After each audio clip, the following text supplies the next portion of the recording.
The first light of morning draped the Sierra Madre in a veil of pale mist, the ridgelines cutting across the horizon like blades honed by centuries of wind.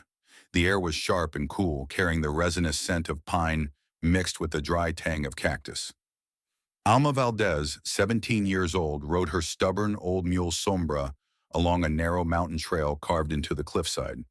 Her father had warned her countless times not to wander so far from their goats, especially now, when miners had begun blasting into the stone slopes, cracking the mountain's ribs wide open.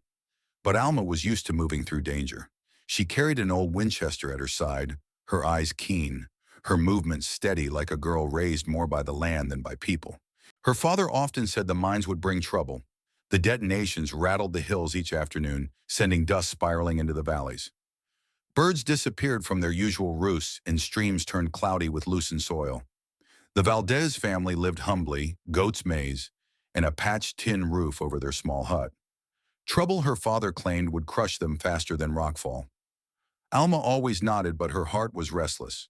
The mountains had taught her to listen to silence, and that morning the silence was wrong. It was thicker than usual, as though someone were holding their breath behind the thorn bushes. She tugged on Sombra's reins, making the mule stop. Then she heard its footsteps dragging against stone, followed by a raw, hoarse breath that scraped the air like sand on steel. Not the quick patter of goats, not the scamper of rabbits. This was human. Alma swung her leg over and slid to the ground, her boots thudding softly against the dirt. She tied Sombra to a stunted pine and crept to the edge of a rocky ledge. Below, nestled between barrel cacti, lay a young man slumped against a boulder.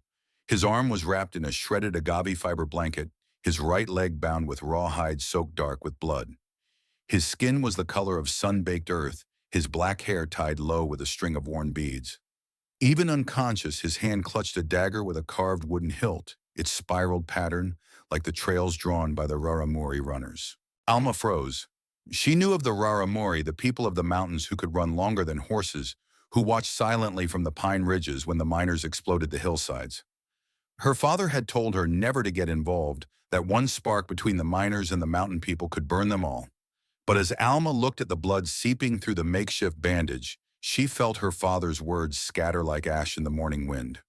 Whatever history weighed between their peoples here was just a wounded man. If he stayed in that hollow, the mountain itself might finish what his enemies had started. She crouched, testing the earth with her palm. The ground trembled faintly like a drumbeat muffled under soil. Her stomach tightened. The blasting from the mines had loosened the cliff walls. Stones could tumble with the smallest provocation. Above her, pebbles were already sliding down, clinking against the slope, like beads dropping from a broken rosary. The ridge was waiting for one last breath to collapse. Alma had no time to weigh caution against kindness. She clambered down the incline, her hands gripping roots that jutted like bones from the cliff. The rocks shifted under her boots, but she pressed on, moving like a lizard over sun-warmed stone. When she reached the young man, she laid a dusty hand on his shoulder. His eyes shot open, dark, piercing, filled with a wild alertness that flared even through his pain. The dagger jerked up, gleaming in the slanted light, halted midair, as if suspended between death and trust. Alma lifted her hands, palms outward, her voice low and steady. She spoke in the rough Spanish of the mountains, words halting but urgent. "I'm not from the mines. I'm not here to harm you. I'm only the daughter of a goat herd. If you stay here another breath, the rocks will bury us both." Her words tumbled from her lips, but she added fragments of the native tongue she had learned from her grandmother, a few clumsy syllables enough to show she was trying. His eyes narrowed, the dagger trembling in his grasp. Then, with a shuddering exhale, he let it fall to his side. The muscles in his jaw slackened, though his gaze never left hers. Alma slid an arm beneath his shoulders. He was heavier than she expected, his body limp with exhaustion, yet still radiating strength. His breath rasped near her ear as she hauled him upright, urging him toward the trail. Above them, a crack resounded. A slab of shale peeled from the cliff and crashed into the hollow where he had lain just moments before. Dust billowed, choking the air. Alma coughed, but kept moving, half dragging, half supporting him up the incline. Each step was a battle against gravity and panic, but the mule's dark silhouette anchored her, a promise of escape. They reached the ledge just as more rock thundered down behind them. Alma pushed him towards Sombra, boosting him into the saddle, though he winced and bit back a groan. She swung up behind him, wrapping an arm around his chest to steady him, the rifle clattering against her back. With her other hand, she snapped the reins and Sombra lurched forward, hooves clattering on the stone path. Behind them, the hollow collapsed in a cascade of earth and stone, erasing the place where the young warrior had nearly met his end. The mule carried them along the ridge, Alma's heart hammering louder than the echoes of falling rock. The man slumped against her, his head brushing her shoulder, breath hot against her neck. He muttered something in his tongue, the syllables soft like words meant for the wind rather than for her. Alma couldn't understand, but she felt the weight of them, heavy with gratitude or perhaps disbelief. When they finally reached a safer stretch of trail, Alma reined in the mule. Dust still hung in the air, turning the morning light to a golden haze. She looked back, watching the broken slope settle into silence once more. Then she looked at the young man. His face was drawn with pain, streaked with dirt and sweat, but his eyes, when they met hers, were steady. He touched his chest weakly. Nakai, he said the word shaped carefully, as if offering her his name. Alma pointed to herself, voice firm, though her hands still trembled. Alma. For a heartbeat, they simply stared at one another, two lives stitched together by chance, the echoes of falling rock still lingering in the silence between them. Alma knew the mountains had just demanded a choice from her, and she had made it. Whatever consequences would come, she had pulled this man from death's hand. And somewhere in the depths of his dark eyes, she thought she saw not only pain, but the faint glimmer of something else, a bond fragile and new, like the first shoots of maize breaking through hardened soil. The trail wound higher into the Sierra Madre, cutting along cliffs where only mountain goats dared climb. Alma tightened her arm around Nakai's chest, feeling the strain of his breath with each rise and fall. His weight pressed heavy against her, and she knew he was close to collapsing. Sombra trudged on, ears flicking nervously at every loose stone tumbling down the slope. But the mule's stubborn steadiness was the only thing keeping them from sliding into the ravine below. When Alma judged they were far enough from the collapsing hollow, she slowed the mule near a cluster of mesquite trees. The earth flattened into a small shelf of rock where wild sage grew in pale green tufts. She helped Nakai down, easing him to the ground. His face was pale beneath the sun-baked dust, lips cracked, his wounded leg trembling as though it could no longer bear his weight. Alma crouched, pulling her water flask free and lifting it to his mouth. He hesitated as if unsure whether to trust her, but thirst overcame doubt. He drank greedily, then let out a long breath, closing his eyes for a moment. Alma studied his wound. The rawhide binding was soaked through and blood had seeped down into his worn leggings. She bit her lip, remembering her father's warning never to waste their small supply of bandages on strangers. But as she looked at Nakai's leg, she saw the line between life and death running thinner than a strand of agave fiber. She stripped a length from her own underskirt, tore it with her teeth, and bound the wound tightly. Nakai's jaw clenched, a hiss of pain escaping, but he did not push her hand away. When the bandage was tied, Alma leaned back on her heels, brushing hair from her damp forehead. Nakai watched her silently, dark eyes steady. Then he spoke in halting Spanish, each word careful, as if he were assembling a fragile bridge between them. You risk your life. Why? Alma swallowed. She wanted to tell him about her father's warnings, about the stories of raids and blood spilled in the valleys, about the miners, and the hatred simmering on every ridge. But in that moment, none of it seemed to matter. She said simply, because you were dying, and because it was the right thing to do. For a long while, Nakai said nothing. The wind carried the cry of a hawk circling overhead, the rustle of mesquite leaves, the distant echo of dynamite reverberating in another canyon. At last he nodded once, a gesture solemn, almost ceremonial. Alma offered him a piece of dried maize bread from her pouch. He chewed slowly, as though every bite cost effort, but she saw strength returning faintly to his shoulders. She tried to imagine who he was beyond this moment. Did he have a family waiting in some hidden valley? A mother who worried, a sister who prayed for his safe return? The silence between them thickened until it was broken by Sombra's uneasy bray. Alma looked up and froze. Far down the canyon, a plume of dust rose, twisting like smoke. Riders. The glint of sunlight on rifle barrels flickered unmistakable. Miners, perhaps, or settlers riding patrol. Whoever they were, Alma knew they would not look kindly on finding her with a wounded native. Nakai followed her gaze. His hand tightened instinctively on the hilt of his dagger, though he had little strength left to wield it. His voice was hoarse but urgent. Danger. For you. For me. Must go. Alma's heart thudded. She glanced at the rising dust, then at Nakai. If she turned him over, her father's neighbors might praise her, say she had done her duty to protect her own people. But the memory of pulling him from the collapsing hollow burned in her chest. She had chosen once, and the choice still bound her. Come, she said firmly. She helped him onto Sombra again, climbing up behind to steady him. The mule snorted, sensing the urgency, and Alma urged it into a brisk climb along the ridge. Behind them, the riders grew closer, their shouts echoing faintly through the canyon. Alma did not look back again. They rode until the trail split, one path leading downward toward the mining camps, the other curling deeper into the pine forests, where the shadows thickened and the air smelled of resin and damp stone. Alma chose the second, guiding Sombra into the shelter of trees. Branches whipped against her arms and dust stung her eyes, but she pressed on, weaving into the maze of the mountains.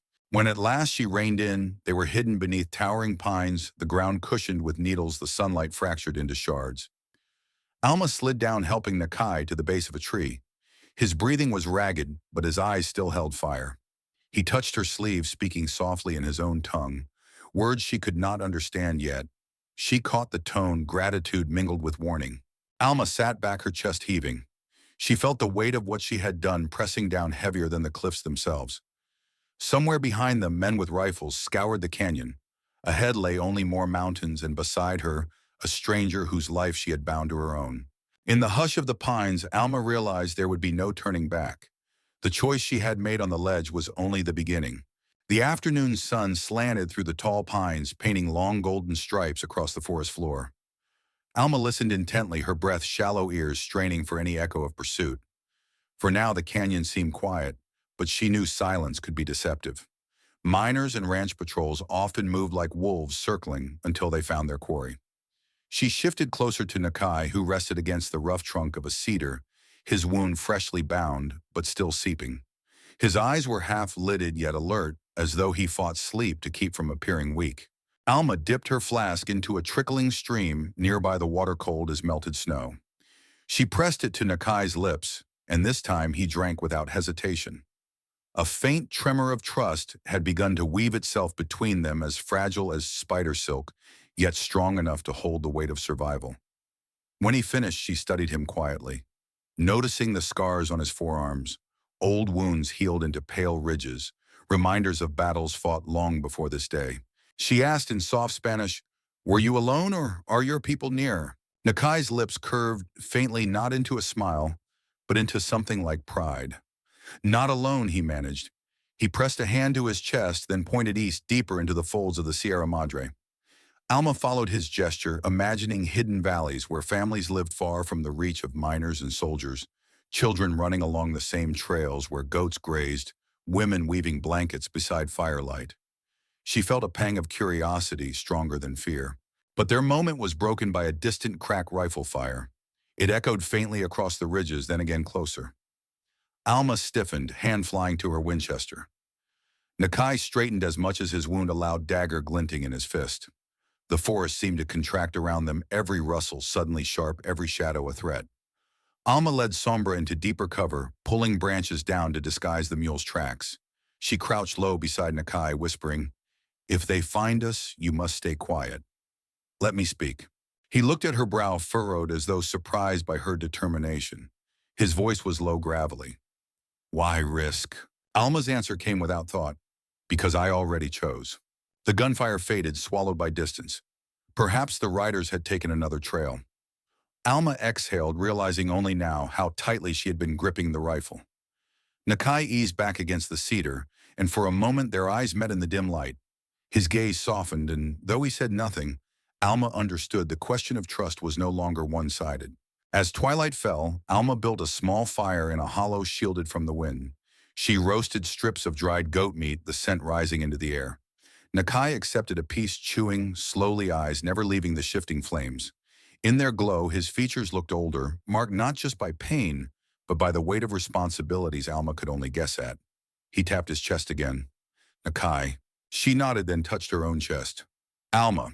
The exchange was simple, but something in it felt binding, as though names were gifts rather than mere words. She thought of her father waiting at their hut expecting her to return with goats and nothing more. How could she explain this? Bringing a wounded warrior from the mountains into their world was not just dangerous, it was an act her neighbors might call betrayal.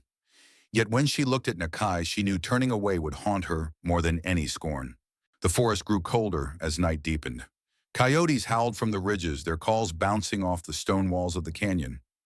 Alma wrapped her shawl tighter, then noticed Nakai shivering despite his blanket. Without a word, she draped her shawl over his shoulders. He startled, then nodded, whispering something in his tongue. She didn't understand the syllables, but the tone carried gratitude as clear as the stars overhead. Sleep came in fragments. Alma dozed against Sombra's side, waking often to feed the fire. Each time Nakai's eyes flickered open, as though he too kept watch. Near midnight, the forest stirred with a new sound, hoofbeats steady, deliberate approaching along the lower trail. Alma's blood turned cold. She doused the fire quickly, pressing a finger to her lips. Nakai gripped his dagger, but his leg betrayed him when he tried to stand. She pushed him gently back down, whispering, "Stay hidden." The hoofbeats grew louder, then slowed. Voices drifted upward, harsh in Spanish, thick with the drawl of mining camps. Alma caught fragments, talk of a wounded native seen near the cliffs, rumors of a girl spotted riding with him. Her chest tightened. They were searching already, and word of her choice had traveled faster than she could have imagined. The riders passed, their lanterns bobbing through the trees, then fading into the distance. Alma waited until the silence returned before she allowed herself to breathe. Nakai's hand brushed hers, rough and warm, despite his weakness. He looked at her, and though he spoke no words, the meaning was clear. Their fates were now bound together, hunted by the same pursuit. Alma leaned her head back against the cedar, staring up at the narrow strip of sky between the branches. Stars glittered cold and distant, but to her they felt like witnesses, silent and eternal, watching as two young lives crossed paths on a mountain slope. She whispered into the dark, perhaps to them, perhaps to herself. "I don't know what tomorrow brings, but tonight we survive." The words hung in the air, fragile but unbroken. Beside her, Nakai closed his eyes, his breath steadying at last, as if her promise was enough to carry him through the night. Dawn slid into the pines like a blade dipped in milk, turning the needles silver and the bark the color of old coins. Alma woke with a start, stiff from sleeping in fragments, her cheek pressed to Sombra's warm flank. Nakai had drifted into a shallow rest, breath thin, but even his wounded legs stretched across a bed of needles she'd smoothed with her palms. For a moment she listened, no hoofbeats, no lantern clatter, only the creek's hush under stones and the soft rasp of wind combing the treetops. The mountain felt watchful, not hostile, as if it had paused its slow collapse to hear what these two young hearts might decide. Alma checked the bandage. The cloth held, but the seep had darkened again. She chewed the inside of her cheek, calculating distance and risk. Her father's hut lay a long descent to the west, the kind of path a mule could take with a cautious step and a saint's patience. Miners patrolled the lower ravines by mid-morning, drawn to dust plumes and rumor as surely as vultures to heat. If she waited, the sun would expose them on the switchbacks.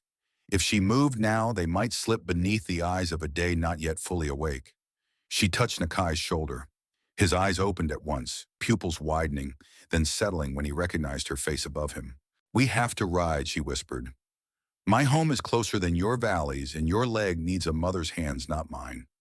She almost smiled, thinking of her father's rough fingers that dressed goat cuts with calm precision and prayer. Not a mother's hands, she corrected herself, but hands that healed because they'd had to. Nucky knotted his jaw tight. When she helped him rise, he bit down on the inside of his cheek so hard she saw the muscle in it jump, yet he made no sound. Alma eased him up onto Sombra. The mule flicked an ear backward, as if to say again, then braced under the added weight. Alma mounted behind, arm around his ribs, as before, her fingers feeling the heat of his fever through the thin blanket. They moved out, leaving their little hollow of needles, the fireless circle where the night had agreed to let them live. The trail down was a ribbon of compromise between cliff and gravity. Alma kept Sombra close to the uphill, leaning her weight into the slope, murmuring to the mule, with the kind of words more meant for calming herself. They threaded through switchbacks shaded by yucca and young pines, crossing dry washes, marked with the scribble tracks of lizards and fox. Once a jackrabbit exploded from a bush, and Sombra skittered, but Alma's hand was steady on the reins, and Nakai's weight pressed forward with hers, and the mule remembered its old job again. By the time the sun pushed a white coin through the eastern gap, they had reached the broken stone wall that marked the outer edge of the Valdez plot. Alma breathed out a string of air she hadn't known she'd been holding. Home revealed itself the way it always did, quietly.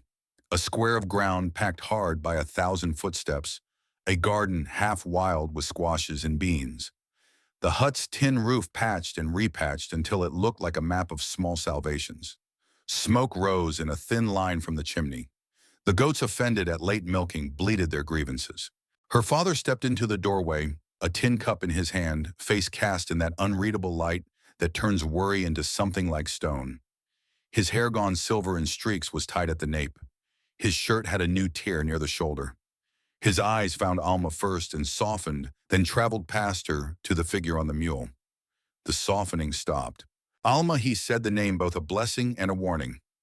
Who is this? He fell in the cliff hollow, she said, sliding down, embracing Nakai as he tried to dismount. The mines shook it loose. I couldn't leave him. His name is Nakai.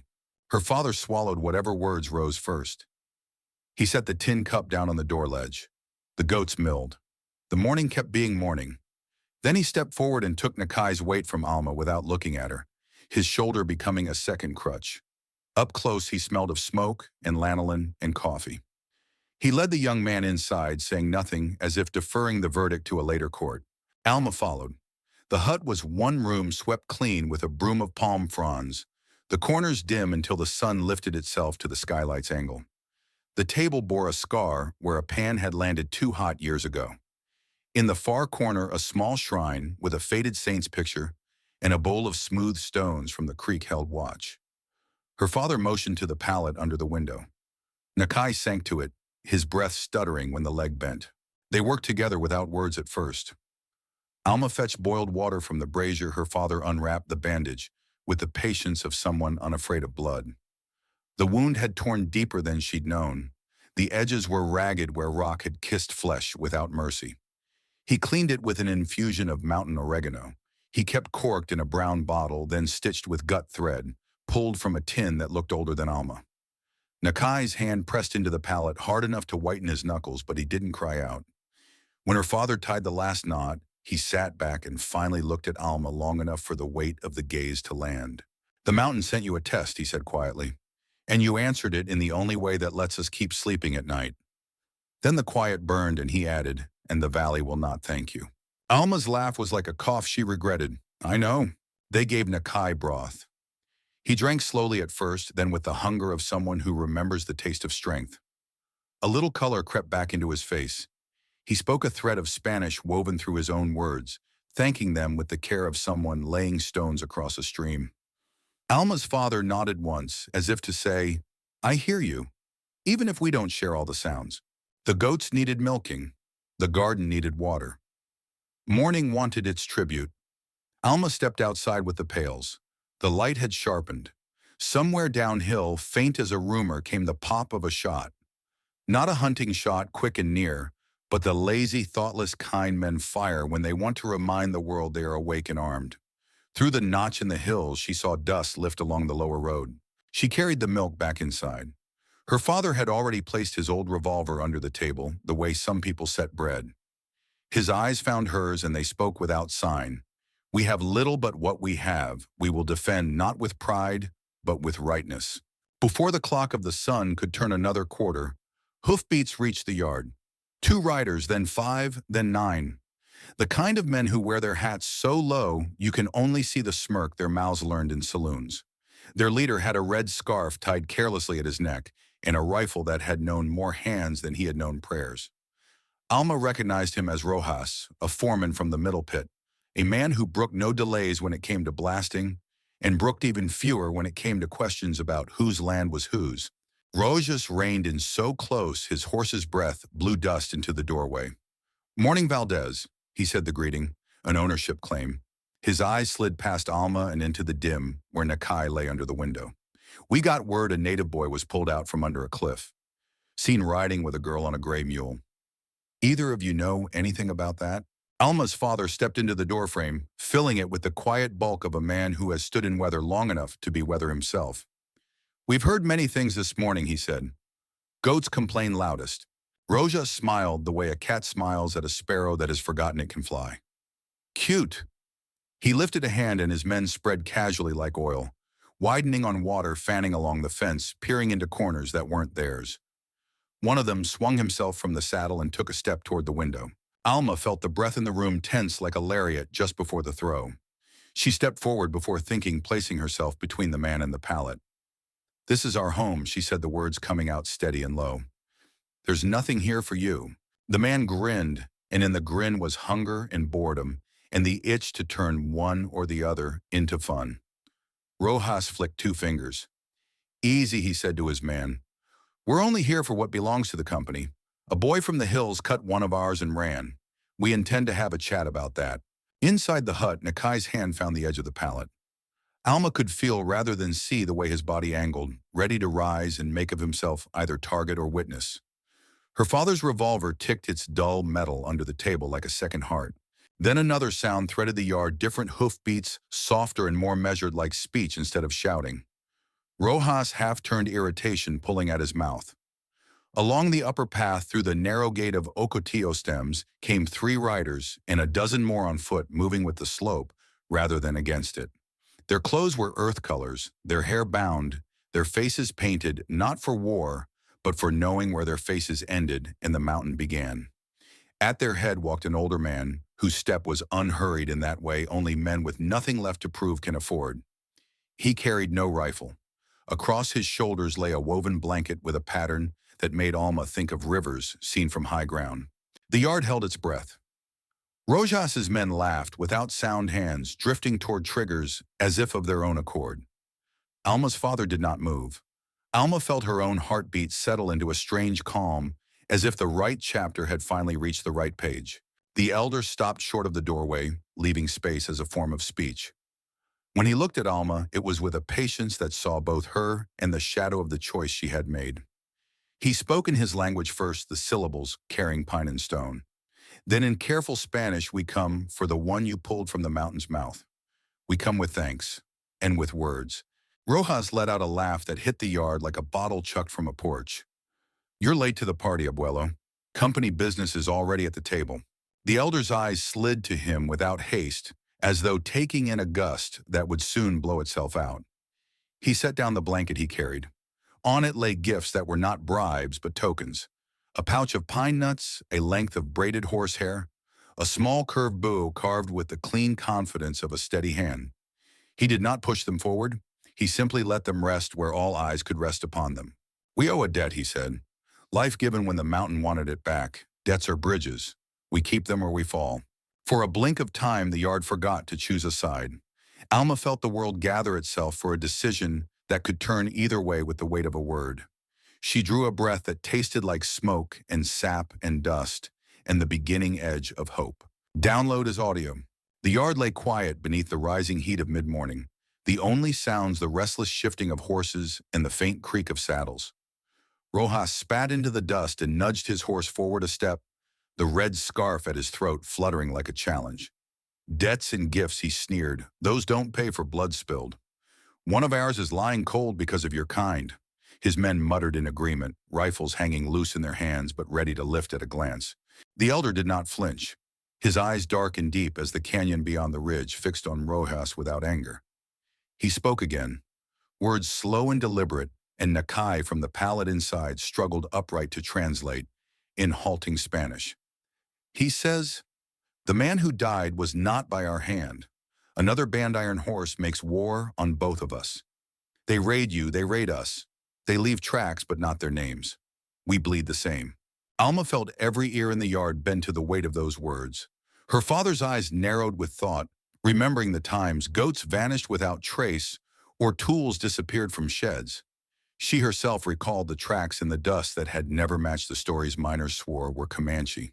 Something inside her chest shifted, as though a stone she had carried since childhood loosened slightly. Rojas laughed sharp and brittle. "Iron Horse Comanche, Rarámuri. It's all the same. Savages with paint on their faces and knives in the dark." He raised his rifle not fully, just enough for the sun to flash off its barrel. His men followed the yard, filling with the dry click of metal against wood. Before the standoff could spill into fire, Alma stepped out from the doorway, placing herself between Rojas and the elder. Her palms were open, her voice steady despite the tremor in her stomach. "You call me traitor if you want, but I saw the truth with my own eyes. The mountain tried to take Nakai, not your bullet. I pulled him out, and because of that, we stand here now instead of burying another boy. If you fire, you don't just kill him. You kill whatever chance we have left to stop the wrong band from burning us all." Her words hung fragile as spun glass. Rojas' eyes narrowed, his jaw working. He looked past her into the hut where Nakai leaned against the frame, pale but unyielding. "Why would I believe you?" he demanded. Nakai straightened with effort, his hand pressed to the frame for support. "Because he said, voice rough but clear, I stay here. If my people break faith, you kill me first. My life is pledge." The yard went still. Even Rojas' men shifted uncertain. Such an offer was more than words. It was a binding in flesh and honor. The elder nodded, his expression unreadable but proud. Alma's father broke the silence, his voice carrying like the strike of an axe. "You all want justice. Then take it the right way. You say you want truth, sit down and hear it. If you spill blood here, you'll never know who your real enemy is." The tension sagged just slightly. One of Rojas' younger men muttered, "Maybe the girl's right. Maybe it was another band."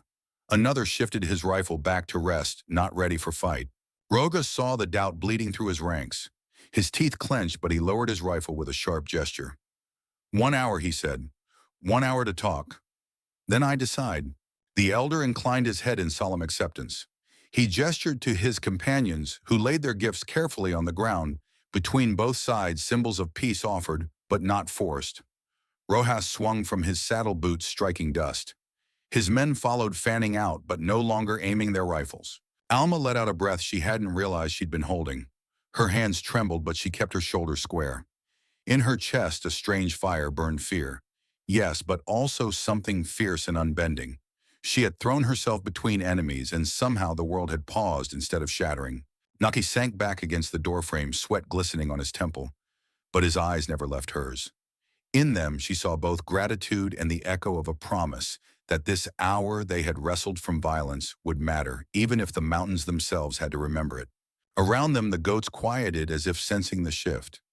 The mountain wind sighed through the Ocotillo gate, carrying with it the scent of pine and dust and the fragile weight of a truce not yet written.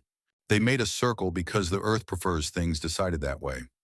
No table, no chair backs, just dust and shadow, and the slow scuff of boots as men chose where to plant their heels. Alma brought a clay jug of water and 2 chipped cups, passing them from hand to hand so each could drink from the same small place and know what shared felt like, even if only for a swallow. Rojas crouched opposite the elder, his red scarf a bright wound among browns and grays. Alma's father stood at the open door, one palm on the lintel, not guarding so much as holding the house steady. The elder spoke first, his Spanish careful, each syllable set down as if it might slide on the dust.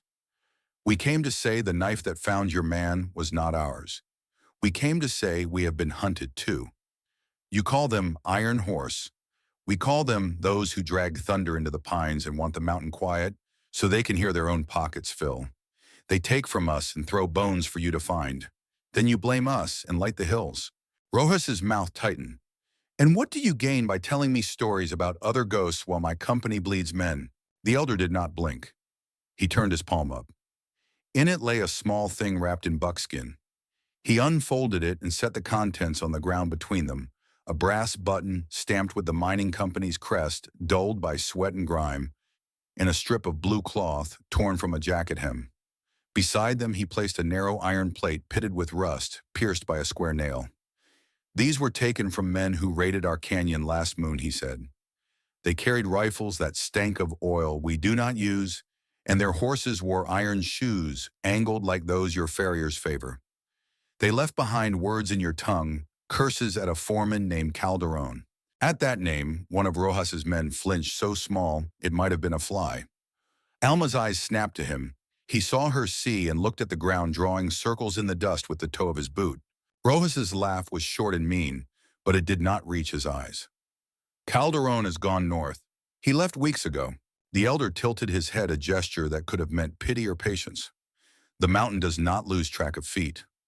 Calderon walks with the heel of a man who fell from a ladder and never forgot the fall. His right spur drags, leaving a crescent.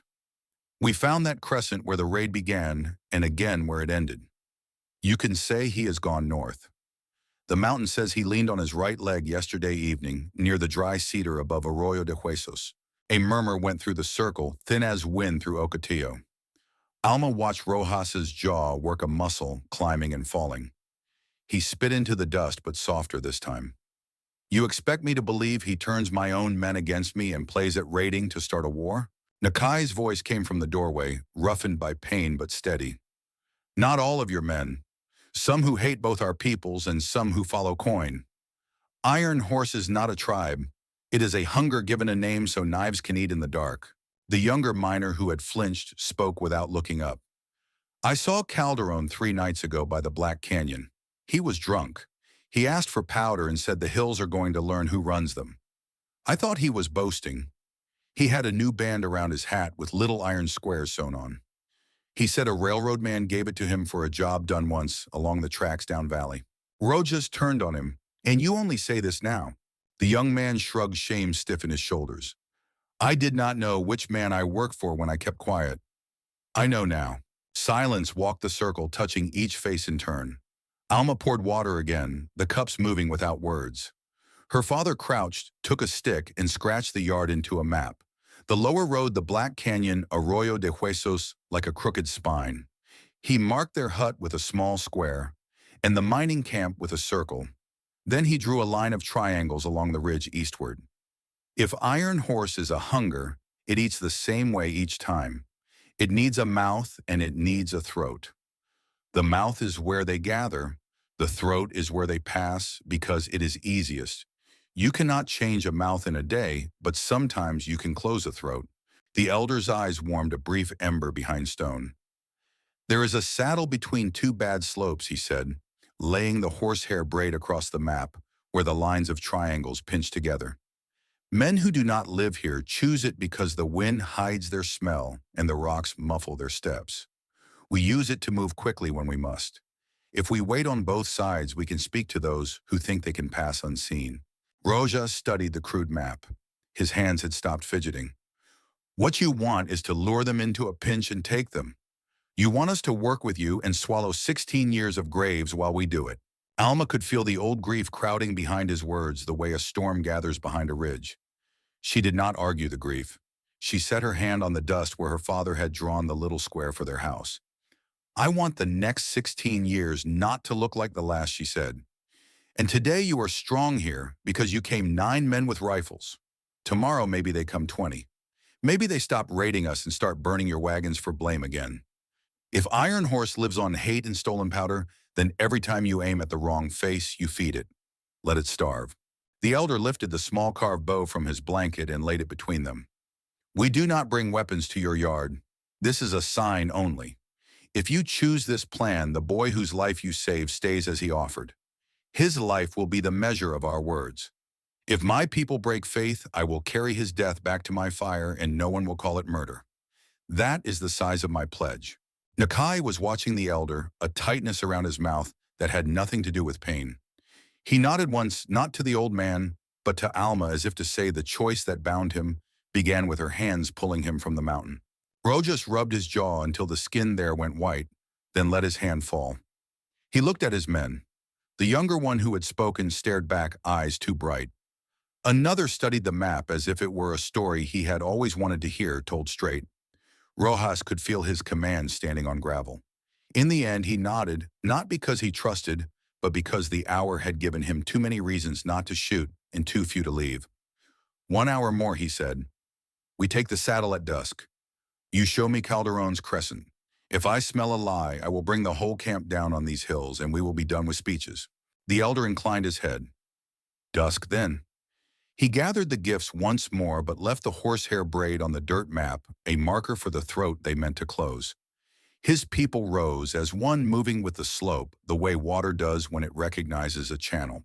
Before they left, the elder placed his hand briefly on the doorframe, not crossing, just touching wood, worn smooth by years of passing. To Alma, he said in his own tongue, a phrase she did not understand, and then in Spanish, your hands pulled more than one life from stone. That kind of work is heavy. Remember to set it down sometimes or it will bend your back. After they were gone, dust falling back into itself, Rojas remained crouched staring at the dirt map as if the lines might tell him what kind of man he was about to be. Alma's father straightened and stretched his bad shoulder. Bring the good mule, he told Alma softly. Bring the thicker rope and the bell with the crack in it. If we must run in the dark, we run with what we can hear. Nakai tried to stand and wavered. Alma was at his side before thought her arm around his waist. You do not have to go, she said the words smaller than her desire. You gave your pledge. Let the others hunt the throat. Nakai shook his head. If I stay as a pledge, I stay where the choice is sharpest, he said. A pledge kept in a quiet room is only a word. Out there where men choose which way to point barrels, that is where a pledge proves it is bone not air. She wanted to argue, but the shape of his resolve was a thing the mountain itself might have carved. Instead, she tightened the knot on his fresh bandage and checked the shells in the Winchester, and made sure Sombra's cinch would not slip when the trail steepened. By the time the sun slid a handspan past noon, the yard had changed its skin. The goats were penned, the garden shaded the doorway, cleared of everything that might catch a heel. Rojas mounted and whistled his men into formation that looked almost like respect. Alma's father tucked his revolver into his belt, not as a promise of fight, but as a promise to return. Alma slipped the cracked bell into her pouch. It made a sound like a laugh someone had forgotten how to finish. As they prepared to move, a boy from the elders' band appeared at the Ocotillo gate, breath coming in quick sips. He lifted his palm, drew 3 short lines on his forearm with a finger, then pointed east, then south. The elders' sign for many moving through the trees, Nakai said, his face tightening. Iron horse. Rojas's eyes lit with a heat that had nothing to do with the sun. Good, he said. Let them come to the throat. We will see what their hunger eats when it finds stone in the passage. Alma looked toward the line of pines that hid the saddle, where evening would throw long blue shadows across rock and where the wind would carry whispers from one side to the other. Fear slid a cold thumb down her spine, then pressed harder until it struck a nerve that felt like resolve. Dusk would come, and with it the hour after the hour, the one that decides whether talk grows into a road or a grave. She touched Sombra's neck, felt the old animal's heart knocking steady beneath hide and hair. Ready, she whispered, and the mule flicked an ear as if to say that readiness was a luxury mules did not need. They only needed to keep stepping. They set out toward the saddle, the dust of the yard rising to follow, and then falling back like breath held and then let go. The saddle lay waiting between 2 ridges, a narrow throat of stone where the wind funneled and the sky seemed closer. By dusk, the pines on either side had turned black against the fading light, their needles whispering like voices too low to catch. Alma rode Sombra at the rear, Nakai leaning into her for balance, his breath shallow but his gaze alert. Ahead, Rojas and his men spread along the western slope, rifles angled down. On the opposite ridge, the elders' warriors moved with the quiet of cat's bows, unstrung at their sides until needed. The valley between them held a silence that felt heavy, as if the mountain itself held breath. They waited. The last red of the sun bled out behind the peaks, and in the gray that followed came the first sounds, hoofbeats careless and quick like men, certain the path belonged to them. Alma gripped her rifle tighter. Shadows lengthened into riders a dozen, then more winding through the saddle. Iron horsemen. Their coats were patched with bits of military blue, their hats banded with square plates of metal that caught what little light remained. One at the front dragged his spur in a crescent with every step, just as the elder had promised. Rojas's jaw clenched. Calderon. The riders slowed as they entered the throat, talking, loud laughing, as if the hills were theirs alone. Then the wind shifted and carried their words upward. Alma's Spanish was sharp enough to catch fragments, plans to torch another camp, to blame the mountain people, to keep the miners and natives clawing at each other while they stripped the land bare. The certainty in their voices chilled her more than the night air. Rojas rose from his crouch, rifle steady. For a moment his face twisted between fury and disbelief. Then his voice cut across the dark like iron on stone. Calderon, you bastard. The riders jerked heads, snapping upward. Calderon's hand flew to his pistol, but too late. Shots cracked from the western slope, echoing like thunderclaps in the narrow pass. Two iron horsemen toppled before they knew who fired. Chaos surged through the rest, horses rearing, shouts colliding with gunfire. Arrows whistled from the eastern ridge, not to kill, but to scatter, striking the ground and pinning coats. Calderon fired back wildly, his men following muzzle flashes, tearing holes in the night. Alma lifted her rifle sighting through the smoke. She found his dragging spur, the unmistakable tilt of his body in the saddle, and squeezed. Her shot rang true, shattering the brim of his hat and grazing his shoulder. He howled, tumbling sideways as his horse bolted. Naka leaned forward despite his wounds shouting in his tongue. The Elder's warriors surged down the slope, cutting off retreat while Rojas and his men pressed from the other side. Trapped, the iron horse riders broke, some dropping weapons, others scrambling into the rocks. Calderon staggered to his feet, clutching his bleeding arm. His eyes found Rojas in the half-light, wide with recognition, then with hatred. Before he could lift his pistol again, Rojas put a bullet through his chest. Calderon fell the crescent spur, making its last mark in the dust. Silence crashed down heavier than the gunfire had been. The saddle smelled of powder and sweat, of blood and stone. The remaining raiders were disarmed, bound with raw hide by the Elder's people. Rojas stood over Calderon's body, chest heaving. For a long while he said nothing, then turned to the Elder, his voice raw. "You were right. All this time, we've been feeding the wrong wolf." The Elder inclined his head, not in triumph, but in mourning. The mountain shows the truth when it chooses. Tonight it chose. Alma felt her knees tremble as she lowered her rifle. Sombra stood calm beneath her, as if the mule had seen too many storms to fear another. Nakai sagged against her shoulder, but when she looked at him, his eyes still burned bright. He whispered, "Peace begins here." Rojas approached the circle of gifts left earlier that day. The horsehair braid still lay across the dirt, marking the throat of the pass. He picked it up, turned it once in his calloused hand, then offered it across the divide to the Elder. "A pledge," he said simply. "We fight the true enemy together." The Elder accepted, his fingers closing around the braid like closing a wound. Alma's father stepped forward, then his voice steady, though his face was lined with weariness. "What happened here must not vanish with the smoke. Our children need to know we chose differently." Under the stars that had watched from the first shot to the last breath, miners and mountain people stood together in the saddle, the dust of their struggles settling around them. No treaty was written, no document signed, but the silence itself carried a promise that blood would not blind them again so easily. Alma felt Nakai's weight heavy against her, his wound demanding rest, but his spirit unbowed. She thought of pulling him from the cliff's mouth, of the choice that had started this chain. She had not known then what it would cost or what it might save. Now, as the wind swept clean the last smoke from the pass, she understood sometimes a single hand stretched in mercy could tilt the course of a valley, perhaps even of a people. And so the night held them, bruised, exhausted, but alive, tied not by vengeance, but by the fragile, stubborn thread of hope.